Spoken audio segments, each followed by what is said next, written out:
مراقبہ فرمائیں. ذکر قلبی جو اصل اس مجلس کا خلاصہ ہے، جس کے لیے ہم جمع ہیں، وہ یہی ذکر ہے جس کو ہم ذکر قلبی کہتے ہیں. اس ذکر کو سیکھنے کے لیے لوگوں نے ہزار میل سفر کیا ہے، شیخوں کو تلاشی ہے، میلوں دور پیدل سفر کیا ہے. ہمارے حضرت رحمۃ اللہ فرماتے ہیں کہ 200-300 میل میں سفر کرتا تھا پیدل، بالکل پیدل، اور پھر اپنے شیخ کی خانقاہ میں یہ ذکر کرنے جاتا تھا جس کو مراقبہ ہم کہتے ہیں. تو آخر یہ لوگ جو کرتے تھے، اتنی محنت کرتے تھے، تو اس کے اندر اللہ نے کچھ رکھا ہی ہوگا نا. مراقبہ کیا چیز ہے؟ مراقبہ ایک ایسی چیز ہے جو فوراً اللہ سے ملا دیتی ہے، دل کو صاف کر دیتی ہے، گناہوں سے حفاظت کرتی ہے، شیطان و نفس کا مقابلہ کرتی ہے. یہی طریقہ ہے جس کو سیکھنے کے لیے ہمیں مشائخ کے پاس جانا پڑتا ہے. کیونکہ باقی ذکر تو آپ تسبیحات پہ کر سکتے ہیں، لا الہ الا خود بھی پڑھ سکتے ہیں، لیکن یہ ایسا ذکر ہے کہ بغیر شیخ کے پاس گئے یہ ذکر آتا نہیں ہے. اس کو مراقبہ کہتے ہیں. اس میں ذکر جو ہے صرف اسم ذات کا ہے، اللہ، صرف اللہ ہی کا نام ہوتا ہے. لیکن مراقبہ میں جا کے اس تصور کو انسان ختم کرتا ہے. لیکن ابتدائی جو ہے مراقبہ وہ اس ذکر کے ساتھ ہے. پھر آہستہ آہستہ اس ذکر کو بھی محب ہو جاتا ہے، اور بس پھر ماشاءاللہ خود حاضر ہو جاتا ہے انسان، حضوری نصیب ہو جاتی ہے اس کو. تو مراقبے کی ایک سٹیج نہیں ہے، کئی سٹیجز ہیں جو بتدریج انسان طے کرتا ہے اس کو. پہلا سٹیج جو ہے مراقبے کا، اس میں یہ ہے جب آپ کو شیخ تلقین کر دے ذکر تو وہ تو آپ کو صحیح طریقے سے بتائے گا، لیکن جنرل ایک مجلس ہے، پھر دنیا میں لوگ سن رہے ہیں، ان کو اس مجلس میں شامل ہونے کے لیے، فائدہ حاصل کرنے کے لیے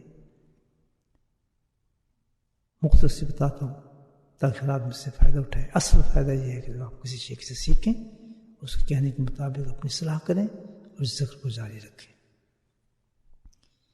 اس مراقبے کے ذکر میں شرائط ہیں کامیابی کے لیے، ان شرائط کو پورا کرنا پڑتا ہے. پہلی شرط جو ہے نقش بندی سلسلے اس کو وقوف قلبی کہتے ہیں. وقوف قلبی یہ ایک ٹرم ہے، کوئی ٹرانسلیشن نہیں اس کی. وہ کیا ہے وقوف قلبی؟ کہ اپنی پوری توجہ انسان دل کی طرف رکھے اور دل کی توجہ ذات باری پر رکھے. یہ ہے شرط کہ جب بھی ذکر کرنے بیٹھے دل کی طرف مکمل توجہ ہو، ہٹ نہ جائے، اور دل کی توجہ ایسی ہو کہ اللہ کی طرف ہو، اس کی طرف ہو دھیان. اور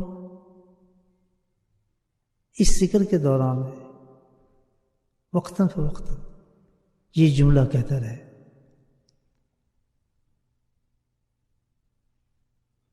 جو اردو میں بھی آپ کہہ سکتے ہیں کہ انتا مقصودی رضا کا مطلوبی. یہ عربی میں، فارسی میں ہے کہ اللہ تعالیٰ تو ہی مقصود ہے. یہ دہرائیں گے، اللہ تو ہی مقصود ہے اور تیری رضا اور تیری معرفت، تیری محبت چاہیے. اس کو دہرانا ہوتا ہے، دل کی طرف توجہ اور دل کی توجہ اللہ کی طرف، اور بیچ میں کبھی کبھی آدمی اس لفظ کو دہرائے، انتا مقصودی رضا کا مقصودی. یہ اللہ تو ہی مقصود ہے اور تیری رضا چاہیے، اور پھر اپنے دھیان کی طرف ذکر کرے. ایک تو پہلی شرط ہے وقوف قلبی. دوسری شرط جو ہے اس کی مراقبے کی، نگہداشت کہتے ہیں اس کو. یہ ٹرمز ہے نگہداشت.